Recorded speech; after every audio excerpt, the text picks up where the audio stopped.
BTC নিৰ্বাচন সেপ্টেম্বৰত হ'ব দুৰ্গা পূজাৰ আগতে ফলাফলো ঘোষণা হ'ব মানে আপোনালোকে সকলোৱে জানে যে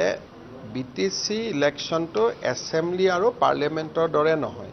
ইয়াত সকলো পাৰ্টিয়ে নিজে নিজে খেলে আকৌ এছেম্বলি পাৰ্লিয়ামেন্টত আমি জুটিয়াভাৱে খেলো গতিকে বিটিসি ইলেকশনটো এটা সকলোৰে লগত বন্ধুত্বমূলক ভাৱেৰে বিজেপিয়ে নিজে প্ৰতিদ্বন্দ্বিতা কৰিব কিন্তু কাকো আমি সমালোচনা নকৰো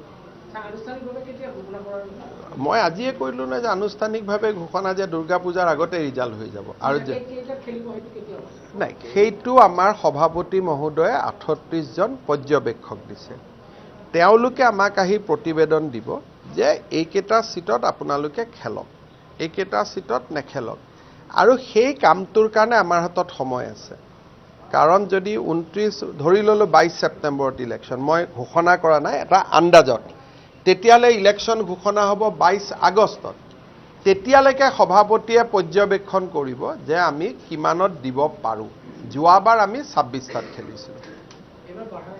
বঢ়া কমাত বিটিসি টু সিট বঢ়া নাই গতিকে কমিবও পাৰে বাঢ়িবও পাৰে হেতু যি সকল অবজাৰভাৰ আছে অবজাৰভাৰ সকলে সভাপতিক প্ৰতিবেদন দিব প্ৰতিবেদনখন সভাপতিয়ে পৰীক্ষা কৰি যে ইয়াত আমি দিলে আমি এটা কন্টেষ্ট কৰিব পাৰিম ইয়াত আমি দিলে কোনো লাভ নহয় ইয়াত দিলে লাভ হ'ব এই গোটেই বিষয়খিনি সভাপতিয়ে এটা সিদ্ধান্ত ল'ব আৰু আমাৰ দলত আপোনালোকে জানে যে আমি সকলো কথা চিন্তা চৰ্চা ভাবি চিন্তি কৰো আৰু আমাৰ এটা ডাঙৰ চিন্তাও থাকিব যাতে ইলেকশনৰ কাৰণে বিটিসিৰ পৰিবেশটো বেয়া নহয় ইলেকশন আহিব যাব কিন্তু বিটিসিত আমি যেটো শান্তি আনিলো সকলোৱে লগ লাগি সেই শান্তিটো কোনো কাৰণতে এমচিএলএ ইএম হোৱাৰ কাৰণে হেতু বেয়া হ'ব নালাগে সেইকাৰণে বিজেপিৰ লক্ষ্য ইলেকশন পিছত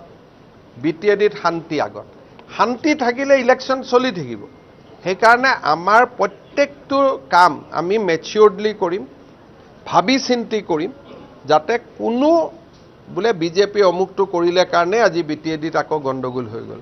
তেনেকুৱা পৰিবেশ যাতে নহয় আমি সম্পূৰ্ণ এটা বিটিএডিৰ ভৱিষ্যতৰ কথা চিন্তা কৰিহে আমি ইলেকশন খেলিম কাৰণ এই শান্তি মোদী ডাঙৰীয়াই অনা শান্তি এই শান্তি বড়োলেণ্ডৰ ৰাইজে অনা শান্তি এই শান্তিটো আমি বিঘ্নিত হ'ব নিদিওঁ